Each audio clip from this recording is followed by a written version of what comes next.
Okay, let's unpack this. We're diving deep today. Hmm. We're looking at a concept that, well, Dr. Nader Attalla, in his book, The Soul Suggests, could be foundational, like really key to peace and well-being. Right. Foundational is a good word for it. So our mission, really, is to explore this thing called non-attachment, try and get why it matters so much. And how it can shift your perspective on, well, pretty much everything. Everything. Exactly. You know that feeling, right? Like building a sandcastle. Yeah. Hours of work. Totally meticulous, right? Towers, walls. And then whoosh, the tide just takes it. Happens every time. And that little pang you get, that ache. Yep. That's attachment bumping right into impermanence. It's universal.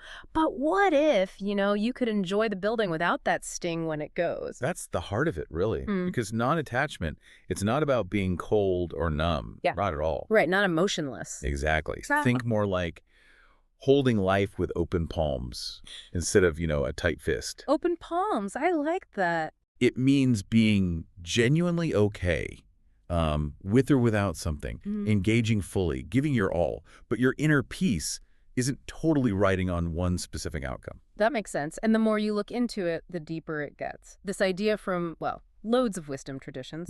It's everywhere. The core idea is that suffering isn't really in the change or the loss itself, because that's just life, right? Change is constant. It's our resistance to it, our desperate grip on how things were. That's what creates the anxiety, the fear. Yeah. It reminds me of what Michael Singer said.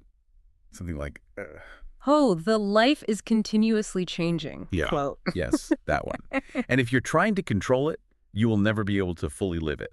It resonates, doesn't it? It really does. And that leads to this pretty powerful realization about who you actually are. The journey of seeing what you're not.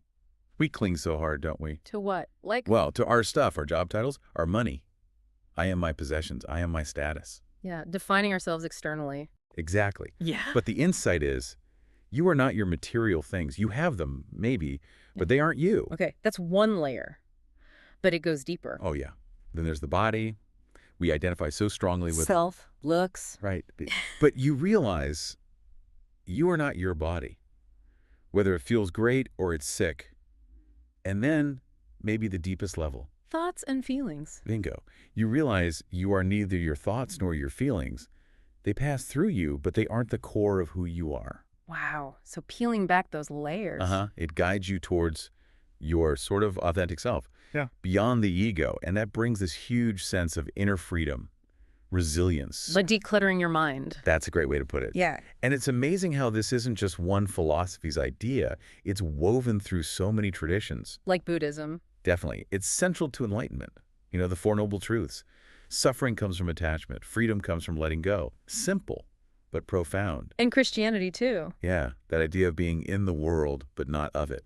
Or the story of the rich young ruler, he couldn't let go of his wealth. Right. Even modern psychology touches on it. Absolutely. Yeah. Things like CBT, cognitive behavioral therapy, or DBT, they teach you to observe thoughts and feelings without getting totally swept away. Creating space. Open palms again. Exactly. That space is the open palm. It's fascinating how one idea shows up in so many ways. But here's something important, right? It's easy to confuse non-attachment with, well, just not caring. Yeah, yes. Crucial distinction. Detachment. Detachment, yeah. That's different. That's like apathy, isn't it? Closing yourself off. Precisely. Detachment is indifference. Non-attachment is the opposite. It's full engagement, full appreciation, but without the fear, without the need to possess or control. Like holding a butterfly. Perfect analogy. Open palm, you admire its beauty, feel its presence fully. But you let it fly away when it's ready. You don't crush it trying to keep it. Exactly. You're in the experience deeply, but without clinging. Okay, so bringing this all together, practicing this, what does it actually do for us? Well, the ripple effects are pretty significant. It can genuinely lessen feelings of depression, anxiety, stress. Yeah. Because you're not fighting reality so much. Makes sense. And interestingly, it often boosts empathy, kindness too. When you're less caught up in your own wants and fears, there's more room for others. So it's not about not caring. No, it's about caring deeply, actually. Yeah. Just without the suffering that comes when caring turns into possession or rigid expectation. Right. Which leads to a really important question, maybe for you listening right now. What is it that you might be holding on to really tightly? So tightly that it's actually causing you pain. Could be anything, right? An outcome, an idea of yourself. An expectation, an old hurt. Yeah. The journey isn't about rejecting the world or giving everything up. It's about finding a different way to live in it, a freer way.